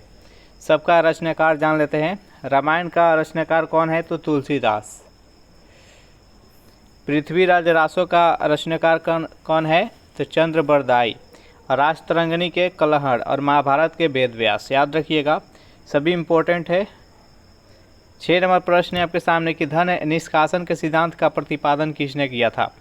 मोरारजी देसाई, एडम स्मिथ, अरस्तू और दादा भाई नौरोजी। बताइए यहाँ पर 6 नंबर प्रश्न का सही आंसर कौन सा है? धन निष्कासन के सिद्धांत का प्रतिपादन किसने किया था? जल्दी से कमेंट कीजिए। तो जो भी कैंडिडेट यहाँ पर ऑप्शन नंबर डी के साथ जा रहे हैं दादा भाई नौरोजी, बिल्कुल सही जवाब है। सेशन आपको अच्छा लग रहा है तो वीडियो को लाइक अपने दोस्तों के पास जल्दी से कर दीजिए। 7 नंबर प्रश्न है आपके सामने कि त्वरण की इकाई क्या होती है? मीटर प्रति सेकेंड स्क्वायर, मीटर प्रति सेकेंड, जूल प्रति सेकेंड और न्यूटन मीटर प्रति जूल। बताइए यहाँ पर 7 नंबर प्रश्न का सही आंसर कौन सा है? त्वरण की इकाई क्या होता है? तो देखिए त्वरण का SI मात्रक होता है मीटर प्रति सेकेंड स्क्वायर। इसका राइट आंसर है ऑप्शन नंबर ए। त्वरण एक सदिश राशि है। 8वां प्रश्न है आपके सामने कि बोकारो स्टील प्लांट की स्थापना किस पंचवर्षीय योजना के तहत हुआ। बताइए यहाँ पर 8वां प्रश्न का सही आंसर कौन सा है। बोकारो में जो स्टील प्लांट है वो किस पंचवर्षीय योजना के तहत उसको निर्माण किया गया। प्रथम, द्वितीय, तृतीय और चतुर्थ। तो जो बोकारो में स्टील प्लांट है वो तृतीय पंचवर्षीय योजना के तहत सोवियत संघ रूस के मदद से उसको स्थापित किया गया। प्रथम पंचवर्षीय योजना कब से कब तक था, तो 1951 से लेकर 1956 तक। दूसरा था 1956 से लेकर 1961 तक। तीसरा था 1961 से लेकर 1966 तक। तो ये याद रखिएगा तृतीय पंचवर्षीय योजना का। नेक्स्ट यहाँ पर 9 नंबर प्रश्न है आपके सामने कि अरावली पर्वत श्रृंखला किस राज्य में स्थित है। तमिलनाडु में, केरल में, राजस्थान में और आंध्र प्रदेश में। बताइए यहाँ पर 9 नंबर प्रश्न का सही आंसर कौन सा है। अरावली पर्वत श्रृंखला किस राज्य में स्थित है, यह राजस्थान में स्थित है। जो कि कैंडिडेट यहाँ पर ऑप्शन नंबर सी के साथ जा रहे हैं, बिल्कुल सही जवाब है। अरावली पर्वत का सबसे ऊंचा पर्वत कौन सा है, तो गुरु शिखर, जिसका ऊंचाई कितना है तो 1723 मीटर है। और जो अरावली पर्वत श्रृंखला है विश्व का सबसे पुराना पर्वत श्रृंखला है। नेक्स्ट यहाँ पर 10वां प्रश्न है आपके सामने कि विश्व में प्रथम महिला प्रधानमंत्री किस देश में हुई थी। अमेरिका में, भारत में, बांग्लादेश में और श्रीलंका में। बताइए यहाँ पर 10वां प्रश्न का सही आंसर कौन सा है। विश्व में प्रथम महिला प्रधानमंत्री किस देश में बनी थी। तो इसका राइट आंसर है ऑप्शन नंबर डी, एस भंडार नायके बनी थी। वो श्रीलंका के प्रथम महिला प्रधानमंत्री और विश्व के प्रथम प्रधानमंत्री महिला थी। भारत के कौन थी, तो श्रीमती इंदिरा गांधी। 11वां प्रश्न है आपके सामने कि अंतिम मौर्य शासक कौन था। बताइए यहाँ पर 11वां प्रश्न का सही आंसर कौन सा है। तो देखिए मौर्य वंश का संस्थापक कौन थे, तो चंद्रगुप्त मौर्य। चंद्रगुप्त मौर्य का प्रधानमंत्री कौन थे, तो चाणक्य, जिसको कौटिल्य और विष्णुगुप्त के नाम से भी जाना जाता है। और यहाँ पर पूछा गया कि अंतिम शासक कौन था, तो इसका राइट आंसर है ऑप्शन नंबर बी, बृहद्रथ इसका अंतिम शासक था। 12वां प्रश्न है आपके सामने कि इंडियन स्ट्रगल पुस्तक की रचना किसने की थी। स्वामी विवेकानंद, राजा राम मोहन राय, सी है सुभाष चंद्र बोस और डी है रविंद्रनाथ टैगोर। बताइए यहाँ पर 12वां प्रश्न का सही आंसर कौन सा है। इंडियन स्ट्रगल पुस्तक की रचना किसने की थी, जल्दी से कमेंट कीजिए। जो भी कैंडिडेट यहाँ पर ऑप्शन नंबर सी चुन रहे हैं, सुभाष चंद्र बोस, बिल्कुल सही जवाब है। नेक्स्ट यहाँ पर 13वां प्रश्न है आपके सामने कि पेरियार नदी किस राज्य में बहती है। केरल में, कर्नाटक में, तमिलनाडु में और राजस्थान में। बताइए यहाँ पर 13वां प्रश्न का सही आंसर कौन सा है। पेरियार नदी किस राज्य में बहती है। तो पेरियार नदी है जो कि केरल राज्य में बहती है। तो इसका राइट आंसर है ऑप्शन नंबर ए। पेरियार नदी पर एक इडुक्की बांध है। याद रखिएगा, पूछता है हमेशा कि पेरियार नदी पर कौन से बांध है, तो इडुक्की बांध। नेक्स्ट यहाँ पर 14वां प्रश्न है आपके सामने कि पहला वित्त आयोग का गठन किस वर्ष हुआ था। 1949 ईस्वी में, 1951 में, 1953 और 1955। बताइए यहाँ पर 14वां प्रश्न का सही आंसर कौन सा है। पहला वित्त आयोग का गठन किस वर्ष किया गया। तो जो भी कैंडिडेट यहाँ पर ऑप्शन नंबर बी के साथ जा रहे हैं 1951 ईस्वी, बिल्कुल सही जवाब है। 15वां प्रश्न है आपके सामने कि फ़ारेनहाइट पैमाने पर पानी का क्वथनांक कितना होता है। बताइए यहाँ पर 15वां प्रश्न का सही आंसर कौन सा है। क्वथनांक का मतलब होता है कि वह द्रव से गैस में बदलना। तो यहाँ पर बताना है कि फ़ारेनहाइट पैमाने में, ऐसे तो हम लोग जानते हैं कि सेल्सियस में 100 डिग्री सेल्सियस पर द्रव गैस में बदलता है। तो यहाँ पर आपको बताना है, यानी जो द्रव यानी जो पानी होता है वाष्प होता है। तो फ़ारेनहाइट में उसका बताना है कि फ़ारेनहाइट में कितना टेम्परेचर पर वो वाष्प होने लगता है। तो हम फार्मूला के माध्यम से इसको हल करते हैं। देखिए यहाँ पर 100 डिग्री सेल्सियस पर फार्मूला यही होता है C/180 और बराबर में F-32 और बट्टा में 180। इसी पर हम सॉल्व करते हैं। तो देखिए C का मान कितना है, तो 100 यानी 100 डिग्री हम क्यों रखे हैं, तो 100 डिग्री पर इसका टेम्परेचर है जो कि वाष्प में बदलता है।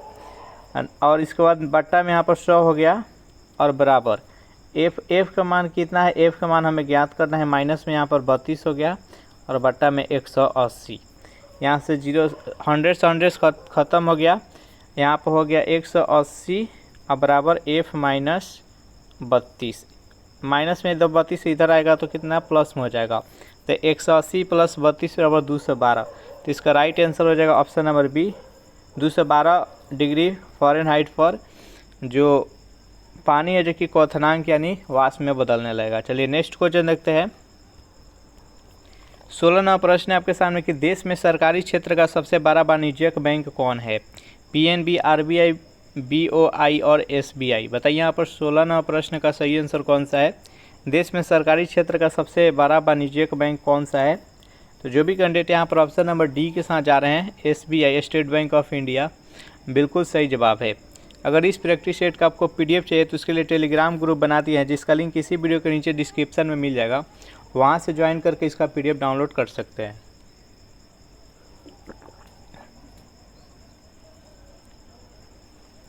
सत्रहवां प्रश्न है आपके सामने कि दक्षिण अमेरिका के घास के मैदानों को क्या कहा जाता है? बताइए यहाँ पर ऑप्शन नंबर ए है प्रेयरी, बी है पंपास, सी है वेल्ड्स और डी है सवाना। बताइए यहाँ पर 17वां प्रश्न का सही आंसर कौन सा है? दक्षिण अमेरिका के घास के मैदान को क्या कहा जाता है? तो इस प्रश्न का राइट आंसर है option number B, pampas. Pampas है जो कि अर्जेंटीना में पाया जाता है। अर्जेंटीना कहाँ है? तो दक्षिणी अमेरिका में, इसलिए दक्षिण अमेरिका के घास के मैदान में पंपास पाया जाता है। प्रेयरी है ये है उत्तरी अमेरिका में पाया जाता है। वेल्ड्स है जो कि साउथ अफ्रीका में पाया जाता है। और सवाना है जो कि सवाना जो घास है ये अफ्रीका महादेश तथा ऑस्ट्रेलिया दोनों में पाया जाता है। और इसके बाद एक डाउन्स होता है, डाउन्स है जो कि ऑस्ट्रेलिया में पाया जाता है। ये सब घास है, उसको हमेशा याद रखिएगा। 18वां प्रश्न है आपके सामने कि शनि ग्रह का सबसे बड़ा उपग्रह कौन सा है? बेनीमेट, फोबोस, डिमोस और टाइटन। बताइए यहाँ पर 18वां प्रश्न का सही आंसर कौन सा है? शनि ग्रह का सबसे बड़ा उपग्रह कौन सा है? जल्दी से कमेंट कीजिए। जो भी कैंडिडेट यहाँ पर ऑप्शन नंबर डी के साथ जा रहे हैं, टाइटन, शनि ग्रह का सबसे बड़ा उपग्रह है जो कि टाइटन है। और ये जितने भी उपग्रह है उसमें ये सेकेंड नंबर पर आता है। तो इस प्रश्न का राइट आंसर है ऑप्शन नंबर डी। 19वां प्रश्न है आपके सामने कि विश्व पर्यावरण संरक्षण दिवस किस तिथि को मनाया जाता है? 18 मार्च को, 22 मई को, 26 नवंबर को और 28 दिसंबर को। बताइए यहाँ पर 19वां प्रश्न का सही आंसर कौन सा है? विश्व पर्यावरण संरक्षण दिवस किस तिथि को मनाया जाता है? जल्दी से कमेंट कीजिए। जो भी कैंडिडेट यहाँ पर ऑप्शन नंबर सी के साथ जा रहे हैं, 26 नवंबर, बिल्कुल सही जवाब है। नेक्स्ट यहाँ पर 20वां प्रश्न है आपके सामने कि डबल फॉल्ट का संबंध किस खेल से है? क्रिकेट से, हॉकी से, बैडमिंटन से और टेनिस से। बताइए यहाँ पर 20वां प्रश्न का सही आंसर कौन सा है? डबल फॉल्ट का संबंध किस खेल से है? तो यह टेनिस से है। जो भी कैंडिडेट यहाँ पर ऑप्शन नंबर डी के साथ जा रहे हैं, बिल्कुल सही जवाब है। 21वां प्रश्न है आपके सामने कि किस राज्य के विधानसभा के सदस्यों की संख्या सर्वाधिक है? राजस्थान के, उत्तर प्रदेश के, महाराष्ट्र के और बिहार के। बताइए यहाँ पर 21वां प्रश्न का सही आंसर कौन सा है? किस राज्य के विधानसभा के सीटों की संख्या सबसे अधिक है? तो इसका राइट आंसर है option number B, Uttar Pradesh की। लोकसभा हो या विधानसभा हो, दोनों में ये उत्तर प्रदेश में सीटों की संख्या अधिक है। नेक्स्ट यहाँ पर 22वां प्रश्न है आपके सामने कि भारत के वाणिज्यिक बैंकों का राष्ट्रीयकरण किस वर्ष हुआ? 1949 ईस्वी में, 1959 में, 1969, 1979। बताइए यहाँ पर 22वां प्रश्न का सही आंसर कौन सा है? भारत में वाणिज्यिक बैंकों का राष्ट्रीयकरण किस वर्ष हुआ? तो जो भी कैंडिडेट यहाँ पर ऑप्शन नंबर सी के साथ जा रहा है, 1969 ईस्वी, बिल्कुल सही जवाब है। सेशन आपको अच्छा लग रहा है तो वीडियो को लाइक अपने दोस्तों के पास फटाफट कर दीजिए। नेक्स्ट यहाँ पर 23वां प्रश्न है आपके सामने कि एशिया का प्रथम मानव DNA बैंक कहाँ पर बना है? इलाहाबाद में, लखनऊ में, जबलपुर में और सिलीगुड़ी में। बताइए यहाँ पर 23वां प्रश्न का सही आंसर कौन सा है? एशिया का प्रथम मानव DNA बैंक कहाँ पर बना है? तो जो भी कैंडिडेट यहाँ पर ऑप्शन नंबर बी चुन रहे, लखनऊ उत्तर प्रदेश की राजधानी है, तो इसका right answer option number B. Next यहाँ पर 24वां प्रश्न है आपके सामने कि साबरमती आश्रम की स्थापना किस वर्ष की गई? 1908 में, यहाँ पर ऑप्शन एक गलत है, यहाँ पर 1915 बना लीजिए। 1908 में, 1915, 1924, 1928। बताइए यहाँ पर 24वें प्रश्न का सही आंसर कौन सा है। तो साबरमती आश्रम, जब महात्मा गांधी साउथ अफ्रीका से रिटर्न आए तो साबरमती आश्रम का स्थापना किए, वो कब किए, तो 1915 ईस्वी में। तो इस प्रश्न का राइट आंसर है ऑप्शन नंबर बी। 25वां प्रश्न है आपके सामने कि दक्षिण भारत में वैष्णव धर्म का प्रचार किसने किया था। अलवार संत ने, नयनार संत ने, आजीवक संत ने और सूफी संत ने। बताइए यहाँ पर 25वां प्रश्न का सही आंसर कौन सा है। तो दक्षिण भारत में वैष्णव धर्म का प्रचार किसने किया था, तो अलवार संतों ने। इस प्रश्न का राइट आंसर है ऑप्शन नंबर ए। 26वां प्रश्न है आपके सामने कि 1857 का विद्रोह मेरठ से किस तिथि को शुरू हुआ था। तो देखिए 1857 का विद्रोह हुआ था वो मेरठ से शुरू हुआ था। यहाँ पर तिथि आपको बताना है कि किस तिथि को शुरू हुआ था। 10 अप्रैल, 10 मई, 10 जून और 10 जुलाई। जल्दी से कमेंट कीजिए यहाँ पर 26वां प्रश्न का सही आंसर कौन सा है।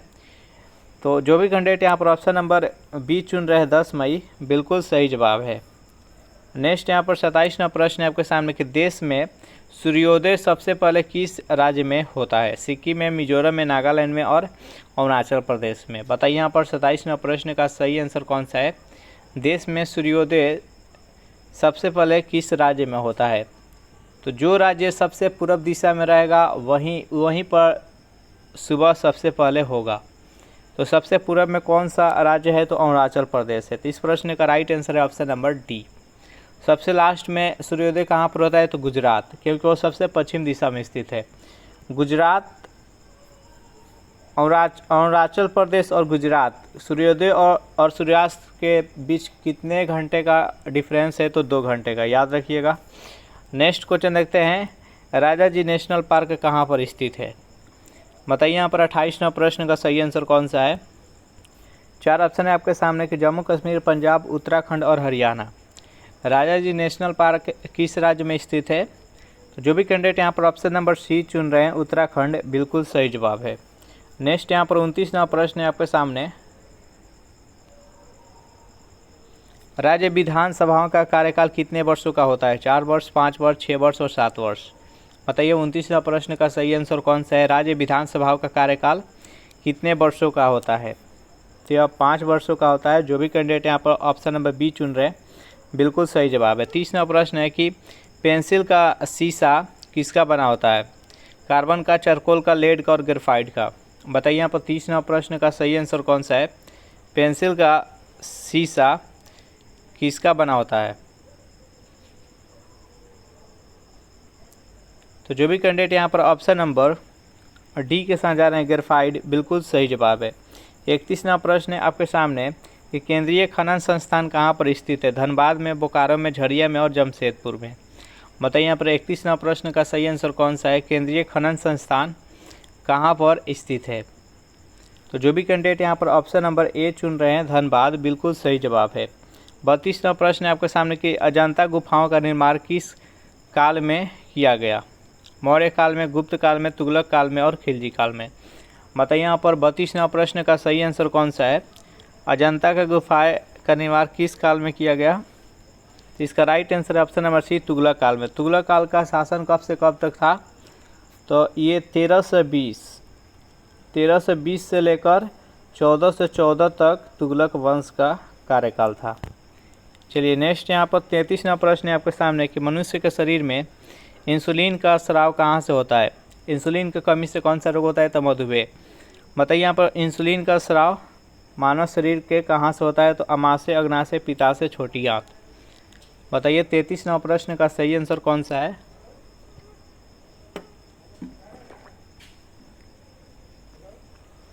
तो जो भी कैंडिडेट यहाँ पर ऑप्शन नंबर बी चुन रहे, अग्नाशय, बिल्कुल सही जवाब है। 34वां प्रश्न है आपके सामने कि चिली की राजधानी कहाँ पर है। सेंटियागो में, लीमा में, काराकस में और लपास में। बताइए यहाँ पर 34वां प्रश्न का सही आंसर कौन सा है। चिली की राजधानी कहाँ पर है। तो चिली की राजधानी सेंटियागो है। जो भी कैंडिडेट यहाँ पर ऑप्शन नंबर ए चुन रहे हैं, बिल्कुल सही जवाब है। 35वां प्रश्न है आपके सामने कि प्रथम एशियाई खेल का आयोजन दिल्ली में किस वर्ष किया गया। 1948 में, 1951 में, 1958 में और 1963 में। बताइए यहाँ पर 35वां प्रश्न का सही आंसर कौन सा है। प्रथम एशियाई खेल का आयोजन दिल्ली में किस वर्ष किया गया। तो जो भी कैंडिडेट यहाँ पर ऑप्शन नंबर बी चुन रहे हैं, 1951, बिल्कुल सही जवाब है। नेक्स्ट यहाँ पर 36वां प्रश्न है आपके सामने कि टावर ऑफ साइलेंस कहाँ पर स्थित है? दिल्ली में, मुंबई में, कोलकाता में और जयपुर में। बताइए 36वां प्रश्न का सही आंसर कौन सा है? टावर ऑफ साइलेंस कहाँ पर स्थित है? तो जो भी कैंडिडेट यहाँ पर ऑप्शन नंबर बी बता रहे हैं मुंबई, बिल्कुल सही जवाब है। द पीपुल के संपादक कौन है? महात्मा गांधी, सच्चिदानंद सिन्हा, लाला लाजपत राय, एनी बेसेंट। बताइए यहाँ पर 37वां प्रश्न का सही आंसर कौन सा है? द पीपुल के संपादक कौन है? जो भी कैंडिडेट यहाँ पर ऑप्शन नंबर सी चुन रहे हैं, लाला लाजपत राय, जिसे पंजाब केसरी के नाम से भी जाना जाता है, इसका राइट आंसर है ऑप्शन नंबर सी। नेक्स्ट यहाँ पर 38वां प्रश्न है आपके सामने कि डाक प्रथा को किसने चलाया था? शेरशाह ने, अकबर ने, जहांगीर ने और शाहजहां ने। बताइए यहाँ पर 38वां प्रश्न का सही आंसर कौन सा है? डाक प्रथा को किसने चलाया था? तो जो भी कैंडिडेट यहाँ पर ऑप्शन नंबर ए के साथ जा रहे हैं, शेरशाह सूरी, बिल्कुल सही जवाब है। 39वां प्रश्न है आपके सामने कि लोकसभा के वर्तमान सदस्यों का संख्या 545 कब तक परिवर्तित नहीं किया जा सकता है? 2020 तक, 2026, 2030, 2040। बताइए 39वां प्रश्न का सही आंसर कौन सा है? जो लोकसभा का वर्तमान सीट है 545, कब तक इसमें किसी प्रकार का छेड़छाड़ या परिवर्तित नहीं किया जा सकता है? तो इसका राइट आंसर है ऑप्शन नंबर बी, 2026 तक। नेक्स्ट यहाँ पर 40वां प्रश्न आपके सामने कि ऑस्कर पुरस्कार की शुरुआत किस वर्ष की? 1929 में, 1937 में, 1939 में और 1947 में। बताइए यहाँ पर 40वां प्रश्न का सही आंसर कौन सा है? ऑस्कर पुरस्कार की शुरुआत किस वर्ष की गई? तो जो भी कैंडिडेट यहाँ पर ऑप्शन नंबर ए के साथ जा रहे हैं, 1929 ईस्वी, बिल्कुल सही जवाब है। नेक्स्ट यहाँ पर 41वां प्रश्न आपके सामने कि मंडल आयोग के अध्यक्ष कौन थे? मोरारजी देसाई, बिंदेश्वरी प्रसाद मंडल, गिरधारी प्रसाद और सहजानंद मंडल। बताइए यहाँ पर 41वां प्रश्न का सही आंसर कौन सा है? तो मंडल आयोग के अध्यक्ष कौन थे? तो बिंदेश्वरी प्रसाद मंडल। जो भी कैंडिडेट यहाँ पर ऑप्शन नंबर बी बता रहे हैं, बिल्कुल सही जवाब है। पहला प्रश्न है आपके सामने कि कुतुबुद्दीन ऐबक की राजधानी कहाँ थी? ऑप्शन नंबर ए है दिल्ली, बी है लाहौर, सी है लखनऊ और डी है फैजाबाद। बताइए यहाँ पर 1 नंबर प्रश्न का सही आंसर कौन सा है?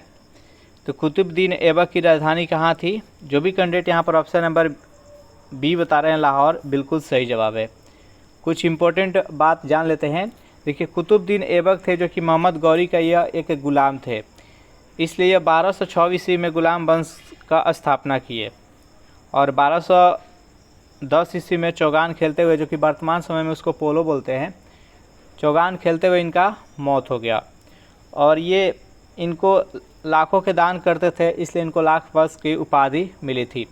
कुतुब मीनार की जो नींव डाले थे, इन्हीं ने डाले थे कुतुब मीनार का नींव। चलिए नेक्स्ट क्वेश्चन देखते हैं।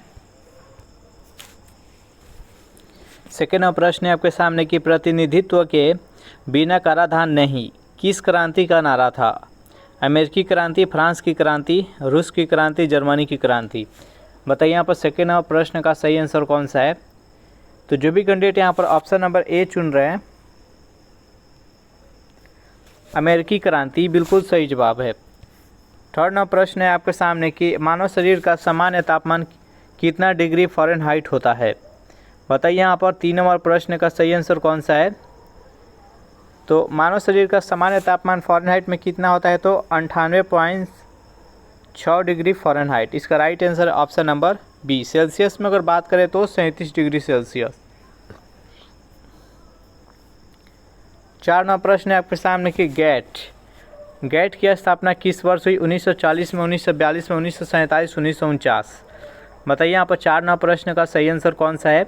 तो गेट की स्थापना कब हुई? तो 1947 ईस्वी। जो भी कैंडिडेट यहाँ पर ऑप्शन नंबर सी चुन रहे हैं, बिल्कुल सही जवाब है।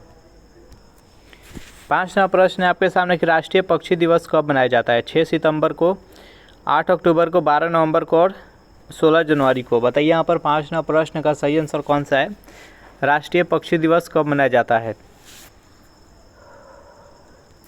तो जो भी कैंडिडेट यहाँ पर ऑप्शन नंबर सी चुन रहे हैं, 12 नवंबर, बिल्कुल सही जवाब है। ये सलीम अली के जन्म दिवस के उपलक्ष्य में 12 नवंबर को राष्ट्रीय पक्षी दिवस मनाया जाता है। 6 नंबर प्रश्न है आपके सामने कि समुद्र के जल में लवण की औसत मात्रा कितनी होती है? 15%, 25%, 30% और 35%। बताइए यहाँ पर 6 नंबर प्रश्न का सही आंसर कौन सा है? समुद्र के जल में लवण की औसत मात्रा कितनी होती है? तो 35%। जो भी कैंडिडेट ऑप्शन नंबर डी के साथ जा रहे हैं बिल्कुल सही जवाब है।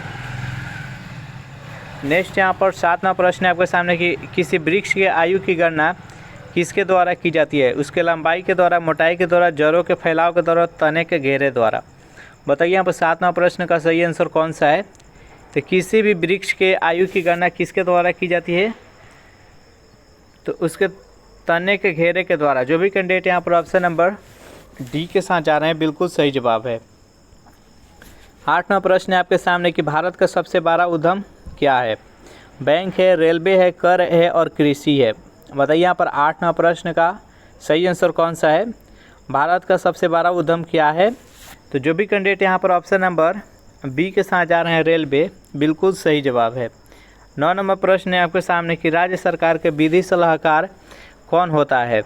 एडवोकेट जनरल, महान्यायवादी, नियंत्रक एवं महालेखा परीक्षक, सॉलिसिटर जनरल ऑफ इंडिया। बताइए यहाँ पर 9 नंबर प्रश्न का सही आंसर कौन सा है? राज्य सरकार के विधि सलाहकार कौन होता है? तो एडवोकेट जनरल। जो भी कैंडिडेट यहाँ पर ऑप्शन नंबर ए के साथ जा रहे हैं बिल्कुल सही जवाब है। 10 नंबर प्रश्न है आपके सामने कि लोकसभा में शून्यकाल की अधिकतम अवधि कितनी होती है? आधा घंटा, 1 घंटा, 2 घंटा और 3 घंटा। बताइए यहाँ पर 10 नंबर प्रश्न का सही आंसर कौन सा है? तो लोकसभा के में शून्यकाल की अधिकतम अवधि 1 घंटा होता है।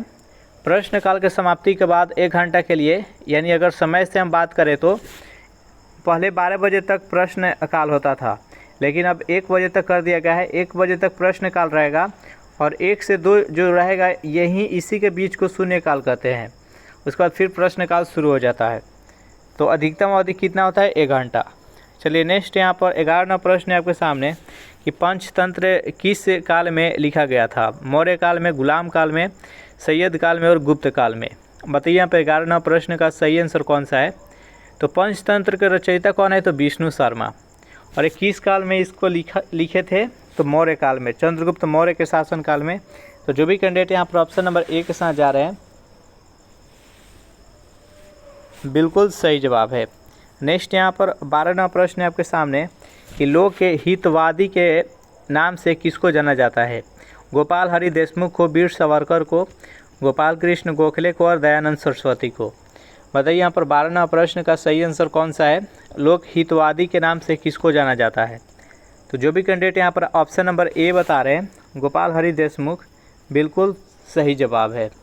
सेशन आपको अच्छा लग रहा है तो वीडियो को लाइक अपने दोस्तों के पास जल्दी से शेयर कर दीजिए। 13वां प्रश्न है आपके सामने कि अंतर्राष्ट्रीय दिनांक रेखा किस महासागर से होकर गुजरती है?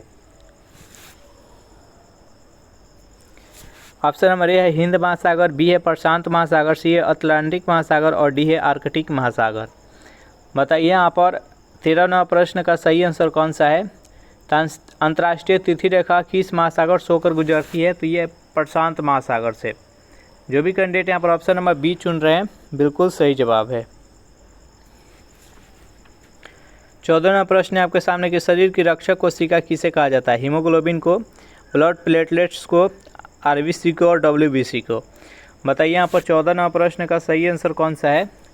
तो शरीर के रक्षक कोशिका किसको कहा जाता है? तो डब्ल्यूबीसी, व्हाइट ब्लड सेल। इसका राइट आंसर है ऑप्शन नंबर डी। 15वां प्रश्न है आपके सामने कि कद्दू दिवस किस तिथि को मनाया जाता है? 15 जनवरी को, 26 जनवरी को, 15 अगस्त को और 29 सितंबर को।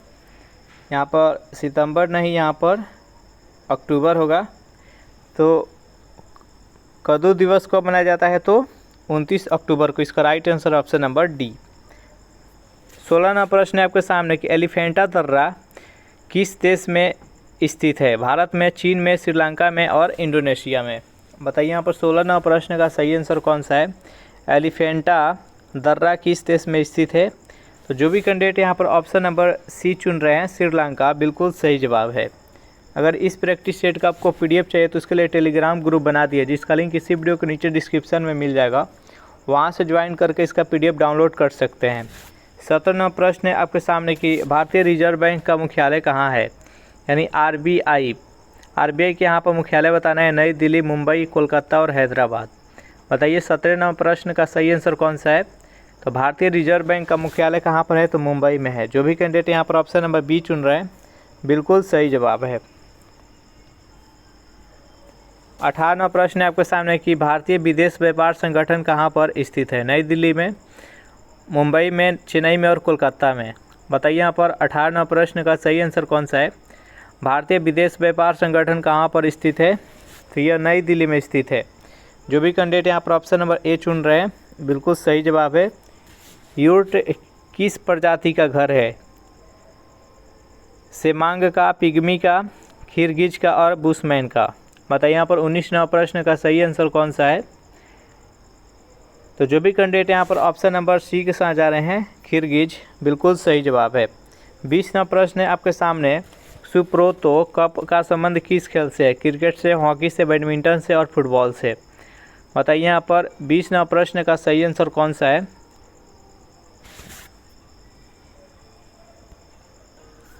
तो जो भी कैंडिडेट यहाँ पर ऑप्शन नंबर डी चुन रहे हैं फुटबॉल, बिल्कुल सही जवाब है। 21वां प्रश्न है आपके सामने कि पहली मार्क्सवादी क्रांति किस देश में हुई थी? अमेरिका में, फ्रांस में, रूस में और जर्मनी में। बताइए 21वां प्रश्न का सही आंसर कौन सा है? पहली मार्क्सवादी क्रांति किस देश में हुई थी? तो जो भी कैंडिडेट यहाँ पर ऑप्शन नंबर सी चुन रहे हैं रूस, बिल्कुल सही जवाब है। नेक्स्ट यहाँ पर 22वां प्रश्न है आपके सामने कि विश्व जल दिवस किस तिथि को मनाया जाता है? 10 मार्च को, 16 मार्च को, 19 मार्च को और 22 मार्च को। बताइए यहाँ पर 22वां प्रश्न का सही आंसर कौन सा है? विश्व जल दिवस किस तिथि को मनाया जाता है? तो इसका राइट आंसर है ऑप्शन नंबर डी, 22 मार्च को। 23वां प्रश्न है आपके सामने कि फेडरल रिजर्व बैंक किस देश का केंद्रीय बैंक है? यूएसए का, फ्रांस का, जापान का और जर्मनी का। बताइए 23वां प्रश्न का सही आंसर कौन सा है?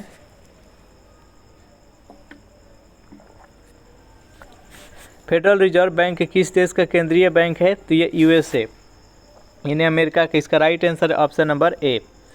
24वां प्रश्न है आपके सामने कि ओणम किस राज्य का प्रमुख त्यौहार है? आंध्र प्रदेश का, तमिलनाडु का, केरल का और उड़ीसा का।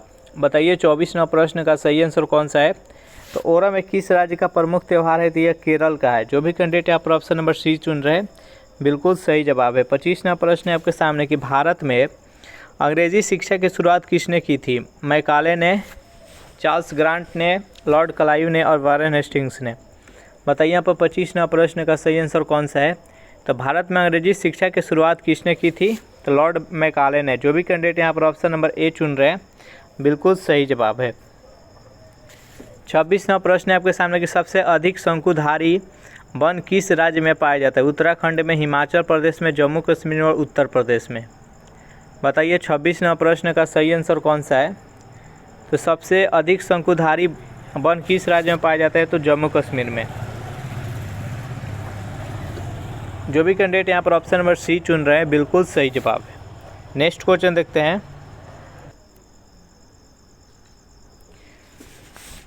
27वां प्रश्न है आपके सामने कि भारतीय मुद्रा प्रणाली में दशमलव पद्धति कब लागू की गई? 1947 में, 1957 में, 1967 में, 1977 में। बताइए यहाँ पर 27वां प्रश्न का सही आंसर कौन सा है? तो भारतीय मुद्रा प्रणाली में दशमलव पद्धति का शुरुआत कब की गई? तो इसका राइट आंसर है ऑप्शन नंबर बी, 1957 ईस्वी। 28वां प्रश्न है आपके सामने कि विजयी विश्व तिरंगा प्यारा नामक झंडा गीत की रचना किसने की थी? रविन्द्रनाथ टैगोर ने, इकबाल ने, श्यामलाल गुप्त ने और हरिवंश राय बच्चन ने। बताइए 28वां प्रश्न का सही आंसर कौन सा है? तो विजयी विश्व तिरंगा प्यारा नामक झंडा गीत किसने लिखा था? तो श्याम लाल गुप्त ने। जो भी कैंडिडेट यहाँ पर ऑप्शन नंबर सी के साथ जा रहे हैं बिल्कुल सही जवाब है। 29वां प्रश्न है आपके सामने कि ब्लैक फॉरेस्ट किस पर्वत का उदाहरण है? अवशिष्ट का, ब्लॉक का, बलित का और ज्वालामुखी का। बताइए यहाँ पर 29वां प्रश्न का सही आंसर कौन सा है? तो ब्लैक फॉरेस्ट किस पर्वत का उदाहरण है? तो यह ब्लॉक का। इसका राइट आंसर है ऑप्शन नंबर बी। नेक्स्ट यहाँ पर 30वां प्रश्न है आपके सामने कि राष्ट्रमंडल दिवस कब मनाया जाता है? 23 जनवरी को, 31 फरवरी को, 21 फरवरी को, 29 मार्च को और 24 मई को। बताइए यहाँ पर राष्ट्रमंडल दिवस कब मनाया जाता है? जल्दी से कमेंट कीजिए 30वां प्रश्न का सही आंसर कौन सा है? तो राष्ट्रमंडल दिवस है जो कि 24 मई को मनाया जाता है। जो भी कैंडिडेट यहाँ पर ऑप्शन नंबर डी बता रहे हैं बिल्कुल सही जवाब है। 31वां प्रश्न है आपके सामने, NDA नेशनल डिफेंस एकेडमी कहाँ पर स्थित है? हैदराबाद में, खरगवासला में, रुड़की में और पुणे में। बताइए यहाँ पर 31वां प्रश्न का सही आंसर कौन सा है? तो नेशनल डिफेंस एकेडमी कहाँ पर स्थित है? तो खरगवासला में है। जो भी कैंडिडेट यहाँ पर ऑप्शन नंबर बी बता रहे हैं बिल्कुल सही जवाब है। 32वां प्रश्न आपके सामने कि विश्व में सर्वाधिक बोली जाने वाली भाषा कौन है? हिंदी है, चीनी है, जापानी है और अंग्रेजी है। बताइए यहाँ पर 32वां प्रश्न का सही आंसर कौन सा है? विश्व में सर्वाधिक कौन सी भाषा बोली जाती है? तो जो भी कैंडिडेट यहाँ पर ऑप्शन नंबर बी बता रहे हैं चीनी, बिल्कुल सही जवाब है। नेक्स्ट यहाँ पर 33वां प्रश्न है, थाईलैंड देश की राजधानी कहाँ है? अंकारा, बेरूत, मस्कट और बैंकॉक। बताइए यहाँ पर 33वां प्रश्न का सही आंसर कौन सा है? तो थाईलैंड देश की राजधानी कहाँ है? तो बैंकॉक। जो भी कैंडिडेट यहाँ पर ऑप्शन नंबर डी चुन रहे हैं बिल्कुल सही जवाब है। 34वां प्रश्न है आपके सामने कि लाल किले का निर्माण का कार्य किस वर्ष पूरा हुआ था? 1624 में, 1648 में, 1654 में और 1664 में। बताइए यहाँ पर 34वां प्रश्न का सही आंसर कौन सा है? लाल किले का निर्माण किस वर्ष संपूर्ण हुआ था? तो शाहजहाँ के द्वारा 1638 ईस्वी में लाल किला बनवाना शुरू किए थे और ये कंप्लीट कब हुआ था? तो 1648 ईस्वी में। 10 वर्ष लगा था। तो इस प्रश्न का राइट आंसर है ऑप्शन नंबर बी। 35वां प्रश्न है आपके सामने कि ओमान देश की मुद्रा क्या है? डॉलर है, पाउंड है, रियाल है और पीसो है। बताइए 35वां प्रश्न का सही आंसर कौन सा है? तो ओमान देश का मुद्रा का नाम क्या है? तो रियाल है। जो भी कैंडिडेट यहाँ पर ऑप्शन नंबर सी चुन रहे हैं बिल्कुल सही जवाब है। सेशन आपको अच्छा लग रहा है तो वीडियो को लाइक अपने दोस्तों के पास जल्दी से कर दीजिए। 36वां प्रश्न है आपके सामने कि सीरिया की राजधानी कहाँ है? दमिश्क, अगाना, सियोल और दोहा। बताइए यहाँ पर 36वां प्रश्न का सही आंसर कौन सा है? तो सीरिया का राजधानी कहाँ पर है? तो सीरिया का राजधानी दमिश्क है। जो भी कैंडिडेट यहाँ पर ऑप्शन नंबर ए चुन रहे हैं बिल्कुल सही जवाब है। 37वां प्रश्न है आपके सामने कि हल्दी पौधे के किस भाग से प्राप्त होता है? तना से, कि जड़ से, कि पत्ती से, कि बीज से। बताइए यहाँ पर हल्दी पौधे के किस भाग से प्राप्त होता है? तो जो भी कैंडिडेट यहाँ पर ऑप्शन नंबर ए बता रहे हैं तना, बिल्कुल सही जवाब है।